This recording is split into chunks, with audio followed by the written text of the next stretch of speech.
जो हिजोको दिनमा सत्तालाई सम्हालेर मनपरी गरेर देश लुटे, फेरि त्यसपछि विभिन्न यहाँले भने जस्तै विभिन्न चाहिँ सङ्घ संस्था विभिन्न मार्फत आएर देशमा विभिन्न खालका चाहिँ वितण्डा मच्चाएर आपसमा द्वन्द्व बनाए र ती सबै मानिसहरू त कोही न कोही सदस्य त बाहिर होला हो। तिनीहरूलाई के हो भने हिजो जे भयो भयो आज छोड, ती सबै छोडेर देश हितमा लाग, देशको पक्षमा लाग। चुनावको कुरा त के छ भने चुनाव हुने वातावरण बन्दाखेरि त त्यो त मैले अघि भने नि त वैदिक कालमा पनि थियो, फरक थियो, विधि फरक थियो, आज पनि छ। किनभने जनअनुमोदन बिना त राज्य सञ्चालन गर्ने अधिकार त कसैलाई पनि हुँदैन। विषम परिस्थितिमा कहिलेकाहीँ बन्ने एउटा कुरा हो। तर कुरा के छ भने देश हितमा लाग, देशको अहित गर्नेहरूलाई चाहिँ तिरस्कार गर। त्यो कुनै दमन, हत्या, हिंसा, आक्रमण होइन। नेपाललाई सिद्ध्याउँछु भन्ने उद्देश्य राख्नेहरू चाहिँ आफै सिद्धिन्छन्। अनि अब बाहिरको शक्तिले खेल्ने भन्दा पनि मुख्यतः के छ भने हामी बाहिरी शक्तिको प्रतिनिधि पात्र भएर उभिएर नै खेल्छन्। अनि जुन कुरा यहाँले जेएनजीको बारेमा दुईतिर उभ्यायो, जुन कुरा गर्नुभयो त्यो पनि के हो त भने चेतौ भने चेत भन्न दिएको चेतावनीमा नचेतेकाहरूलाई फेरि दण्ड दिनको लागि ग्रहले नै निर्माण गर्ने हो कि। किन भन्दा त्यहाँ चाहिँ नि दुर्योधनलाई भगवान् श्रीकृष्ण पहिले उनीहरूको पुरानो तिमीहरूको जुन राज्य हो त्यो फिर्ता देऊ भन्न गएका थिए। हजुर हजुर। उसले नमान्न मलाई 5 गाउँ दिए म मनाउँछु पाण्डवलाई भनेका थिए। त्यो 5 गाउँ पनि नमान्दा के हालत कि हामीले कहीँ चर्चै नगरेका पात्रहरू पनि तयार भएर बसिरहेका हुनसक्छन्। नम्बर 1। नम्बर 2 त के छ भने नेपाल निर्माताका विरासतहरू नै पनि यो देशमा छन्। सायद उहाँहरूलाई त विदेशीले प्रयोग गर्दैन होला र उहाँहरू विदेशीको प्रयोगमा उभिनुहुन्न होला हैन। त्यसकारण के छ भने मान्छेको मन र मस्तिष्क र मूल पलाएको ठाउँको पानी भनेको प्रत्येक पल परिवर्तन हुन्छ। पानीमा त्यहाँ बसेर हेरिराख्नु प्रदीप बाबु, मूल पलाइरहेको हुन्छ, पानी बगिरहेको हुन्छ, अर्को पानी आउँछ। विचार पनि त्यस्तो हो। किनभने अधिकांश मान्छेहरू भने त के हुन्छ भने एउटा कुनै सङ्गठन समूह र विभिन्न खालले जोडिएकाहरूमा सबै मान्छेहरू विदेशीका डलरका भरमा मात्रै त्यो सङ्गठित भएका हुँदैन नि त। तिनीहरूलाई त विभिन्न रूपमा चाहिँ जोडिएको हुन्छ र जब यथार्थ खुल्दै जान्छ, यो खुल्नै लाग्यो हो नि त। हजुर हजुर। खुल्नै लाग्यो हो। जब यथार्थ खुल्दै जान्छ, खुल्दै गएपछि के हुन्छ भने त्यो डलर खायो एकछिनलाई मान्नुहोस्, तपाईँले एउटा चाहिँ पवित्र कामको लागि भनेर पवित्र कुनै सङ्घ सङ्गठनबाट लिएर काम गर्दै हुनुहुन्थ्यो रहेछ भने पनि तपाईँले यदि चाहिँ यो चाहिँ राष्ट्रहित विपरीत छ, धर्महित विपरीत छ र स्वयं मर लागि म नेपाली भएको हुनाले म विपरीत छ यो चिज भन्ने थाहा पाइसकेपछि तपाईँ त्यहाँ लाग्नुहुन्न। हिजो त के थियो भने तपाईँले एउटा काम गर्ने सिलसिलामा जनचेतना फैलाउनको लागि, सूचनाको हक निर्धारित गर्नको लागि गरिरहेका काममा कसैले पवित्र उद्देश्यले दियो होला विश्व त। किनभने तपाईँको प्रजातान्त्रिक प्रणालीभित्र त एक अर्कालाई विभिन्न प्रकारले सहयोग त गरिरहेकै हुन्छ। सरकारले हुँदा पनि विदेशी सहयोग विभिन्न ठाउँमा विभिन्न देशले लिएकै हुन्छ। कोसँग के छैन त्यो दिन्छ, उसँग के छैन अर्कोसँग लिन्छ। अहिले चाइना र अमेरिकाको बिचमा पनि त कति चिजहरू लिनदिनी भइरहेको छ। हजुर हजुर। रसिया र अमेरिकाको बिचमा द्वन्द्व चलिरहेको, त्यहाँ पनि कति चिजहरू लिनदिनी भइरहेको छ भने यी ठुल्ठुला शक्ति राष्ट्रहरूको पनि त एकअर्कामा लिनदिन त भइ नै राखेको हुन्छ। द्वन्द्व एकत्र छ, आवश्यकताको परिपूर्तिको विषयमा आदान प्रदान एकत्र छ। नम्बर 1। नम्बर 2 रह्यो के छ भने हामी केवल हिजो अस्तिका दिनमा द्विपक्षीय थियौँ। हामीसँग के थियो भन्दाखेरि हामी एउटा उत्तरी ध्रुवबाट जानी नजानी हामी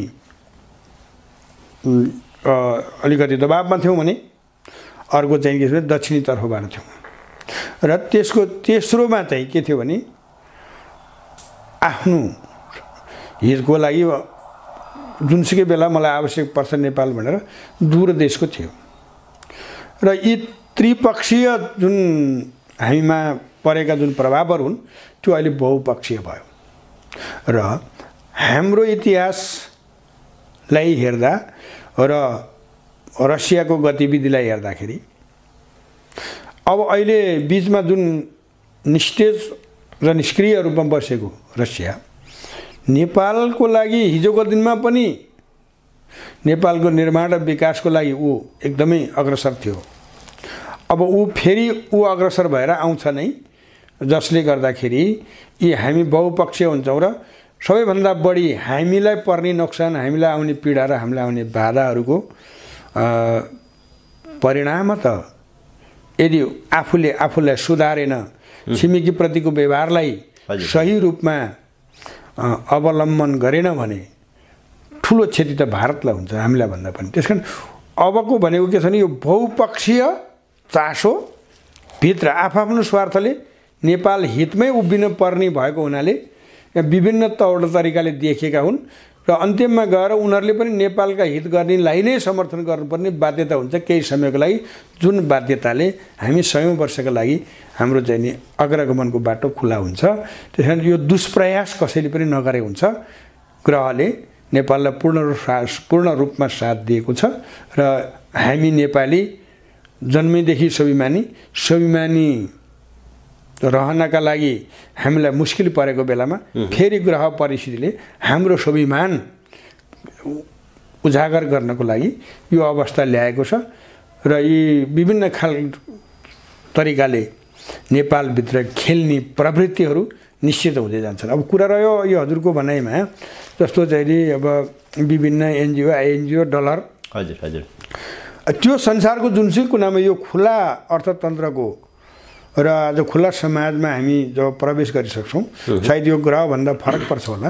यो जहाँ पनि भएकै हुन्छ कि। अनि फेरि के हुन्छ भने आफ्नो स्वार्थ प्रेरित भएर मान्छेहरूले आफ्नो सक्रियता देखाएकै हुन्छन्। त्यसमा हुनुपर्ने चाहिँ के हो भन्दा आफ्नो राष्ट्रियता र राष्ट्रियता र आफ्नो हित, आफ्नो संस्कार र संस्कृतिप्रति हामी प्रतिबद्ध भएर उभिनुपर्ने हो। कतिले थाहा पाएर पनि स्वार्थ प्रेरित भएर पैसाको लालसामा बलिदान नै गरिदिए त्यसलाई भने कतिले थाहा नपाएर सीमित स्वार्थमा उनीहरू फस्न पुगेका हुन्। त्यो फसेका त क्रमशः निस्किन्छ नि त। अब अहिले जस्तो चाहिँ यो द्वन्द्व भयो, हामी एकछिन कुरा गरौँ। यो द्वन्द्वले जुन सङ्केत गर्यो, जुन चेतावनी गर्यो भनेर हामी कुरा गरिरहेका छौँ, त्यो त गरेकै रहेछ त। हिजोको दिनमा हजुर हामीले कुरा गरिरहँदा आजहरू छताछुल्ल को कहाँबाट जोडिएको, को कोसँग सम्बन्ध भएको, कसले कसको पैसा खाएको, यी आदि कुराहरू त हामीले देखेका थिएनौँ। हजुर हजुर, एकाएक चाहिँ नि संसारका सबै शक्तिहरू चलायमान भएर लागे।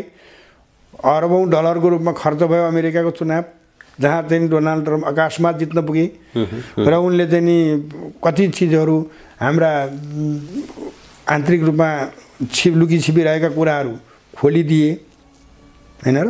त्यसपछि एकाएक युक्रेनमा महायुद्ध हुन पुग्यो।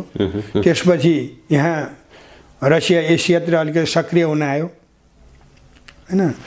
यी विविध कुराहरू त के छ भने कहिलेदेखि हामी जहिलेदेखि 79 देखि कुरा गर्दै थियौँ, 80, 81, 82 यी ग्रह त सबै के हो भने विथिति विसङ्गति विकृतिको विरुद्ध आउँदै गरेका हुन् र हुँदै गएको हो नि त। अब यतिखेर आएर जुन चाहिँ त्यो ठुलो एउटा चाहिँ अब आन्दोलन भयो ऐतिहासिक तर असङ्गठित, त्यो के थियो भने त्यो चाहिँ सबैको चाहिँ वास्तविकता खोलिदिनलाई थियो कि।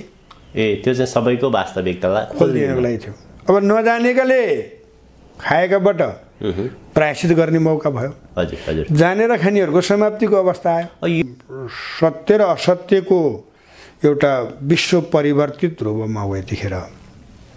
त्यसकारण अब उनीहरूको एउटा उद्देश्य के हुन्छ भने उनीहरू त्यसरी त्रसित भए जस्तो गरेर चाहिँ भाग्दैनन्। किन अस्तिको घटनाले चाहिँ के गरिदियो भने कोही पनि बाँकी रहेन कि। एउटा साधारण नागरिकदेखि राष्ट्र हाँक्छु भन्नेदेखि शान्ति सुरक्षादेखि न्यायालयसम्म यसका छिटा बाछिटाहरू पुगिसके। यी सबै चाहिँ के छ भने राष्ट्रभक्त, देशभक्त, धर्मप्रेमीहरूले वास्तविकता बुझिसके। त्यसले गर्दाखेरि आखिर त यहाँ उपस्थित हुनको लागि अमेरिका सोझै आएर राज्य कब्जा गर्ने अवस्था पनि छैन। आजको घडीमा चाइना आएर सिधै हामीलाई कब्जा गर्ने अवस्थामा पनि छैन, इन्डिया पनि छैन र युरोपियन युनियन पनि छैन। यो त के हो भने लामो सोच अनुसार परसम्मको गन्तव्य निर्धारण गरेर खेल्दै गएका हुन्। तर उनीहरूको उद्देश्य पुरा नहुँदा यस्तो भ्वाङ पारिदियो कि ग्रहले अब तिमीहरूको पनि सक्यो दिन यहाँ, तिमीहरू पनि आफ्नो बाटो लाग भनेर सबैको नकाब खोलिदियो कि होइन। त्यसपछि अझै प्रयास गर्दैछन्, प्रयास चाहिँ जारी छ, गर्दैछन्। हजुर हजुर। तर के पनि भइसक्यो भने यिनीहरूको बारेमा नेपालीहरूलाई जसरी नेपाली मार्फत जुन लगानी गरेर जुन उद्देश्यहरू लिएर आए, आखिर त नेपालको धरातलीय अवस्था र यहाँका प्राकृतिक शक्तिका कारणले र नेपालीहरूको यो द्वैत चरित्रका कारणले पनि उनीहरू वाक्कदिक्क भइसकेको अवस्था हो। अब उनीहरूलाई पनि एउटा कुरा त के विश्वास भइसक्यो भने नेपाल र नेपाली त्यस्तो हो कि नेपालको माटो र नेपालको प्राकृतिक शक्ति त्यस्तो हो जहाँ जति जे हाले पनि उपलब्धि शून्य भन्ने कुरा बनाइदिएको छ यो कुराले। किनभने हामीले देख्दाखेरि सरस्वती हेरेर देखे पनि जस्तो हामीले एउटाले रिस उठ्दै अर्काले आरोप लगाउँदै गइसकेपछि अब यसको अन्तिम चाहिँ के हो भने दहीमा पानी हालेर मदानी घुमाउँदै घुमाउँदै घुमाउँदै जाने बेलामा मथेर जब घिउ आउँछ नि त्यसपछि त्यो खिल सकिन्छ। अब घिउको बेला हो।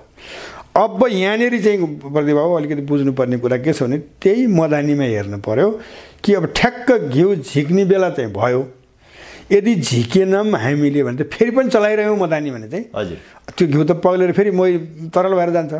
हामी ठोसको रूपमा नुहाउनेको रूपमा लिएर त्यसलाई घिउमा बनाउन सक्दैनौँ। अब दही मत्थिसक्यो, घिउ बनिसक्यो, अब हामी सबै मिलेर जो देशभक्त नागरिक छन्, जो धर्मप्रिय छन्, जो चाहिँ नि आफ्नो एउटा पुर्खाको इतिहासलाई सम्झेर आफ्नो माटोप्रति समर्पित छन्, तिनीहरूले समीक्षा गरेर एक ठाउँमा उभिने बेला आयो। नउभियो भने सकिने बेला आयो। त्यसले मलाई के विश्वास छ भने यो अलिकति केलाएर हेर्दाखेरि दैवी शक्तिले नै मात्रै यसलाई बनाएको र बचाएको इतिहास र आन्तरिक चिन्तनबाट बुझिन्छ। त्यसकारण अब यो भूमिको रक्षा गर्दिनँ, म मेरो स्वार्थ पुरा गर्छु भन्ने मान्छेहरू स्वतः पतन हुन्। सबैको नकाब खुल्यो। यो खुलाउनको लागि पनि चेतावनी स्वरूप मैले अघि भने नि त भएको यो आन्दोलन थियो। आन्दोलनले नङ्ग्यायो। जति प्रयास गरे पनि प्रायश्चित बिना कसैले पनि उभिएर अब म नेपालमा राज गर्छु भन्ने सपना देशी विदेशी कसैले पनि नसोचे हुन्छ। किनभने नेपाल सृष्टिको कालदेखिको निर्माण भूमि हो र यो सृष्टि रहेसम्म यो उसकै स्वरूपमा उसकै शक्तिमा उभिनुपर्छ। त्यो विभिन्न पौराणिक नेपाल महात्म्यदेखि हाम्रा ज्योतिष शास्त्रदेखि ज्योतिषकै उत्पत्ति पनि नेपालमै छ कि। हजुर हजुर। बरामिर जस्ता ज्योतिष पनि यहीँ छन् र हाम्रा वेद पनि यही हिमालमा लेखिएका छन्। यो सबै कुराले के भन्छ भने अब बेला आयो, उठ धर्मप्रेमीहरू भन्ने सङ्केत र चेतावनी हो। अब त्यो जसले बुझ्दैन ती सकिन्छन्, जसले बुझ्छन् ती देशका सपुत हुन्छन्, देश अगाडि बढ्छ। कसैले रोकेर रोकिन्न। खेल्नेले खेल्ने प्रयास गर्दै गरे हुन्छ। मलाई लाग्छ मङ्सिर 21 पछि पुष 27 भित्र नै छिनोफानोको सम्भावना बढी हुन्छ। त्यहाँबाट उम्किहाल्यो भने पनि चैत 1 गतेसम्ममा सबै कुराहरू चाहिँ छिनोफानो हुन्छ र यो सालले एउटा ऐतिहासिक नेपाल निर्माण गर्छ 2082 सालले भन्ने मलाई लाग्छ। माया गर्नुहुन्छ बाहिर बसेर, जस्तै विभिन्न विकसित देशदेखि लिएर खाडी मुलुकसम्म बसेर उहाँहरूले चाहिँ के चाहिँ कुरा एउटा गरिदिनुहोस् भनेर म तपाईँ मार्फत अनुरोध गर्छु भने आफ्नो क्षेत्रमा परिवारका सदस्य छन्, मित्र छन्, जो छन्, ती सबैलाई देशको हितमा उभिने दबाब चाहिँ उहाँहरूले दिनु पर्यो कि। र म के भन्छु भने यिनै देशद्रोही, यिनै देशघातक, यिनै जनद्रोही मान्छेहरूलाई फेरि पनि उनीहरूकै मत्यार भएर विभिन्न खालका सरसहयोग पुर्याउन होइन। अब तपाईँहरूको सरसहयोग भनेको देश निर्माणको लागि चुनाव बहिष्कार गर्नु र हामी प्रजातान्त्रिक प्रणालीभित्र विधि र स्थिति मिलाएर अनुमोदित हुन सबैलाई अवसर समान अवसर दिलाएर निर्धक्क र निर्भयताका साथ चुनाव हुने अवस्था आयो भने नलिनु भन्ने कुरा भने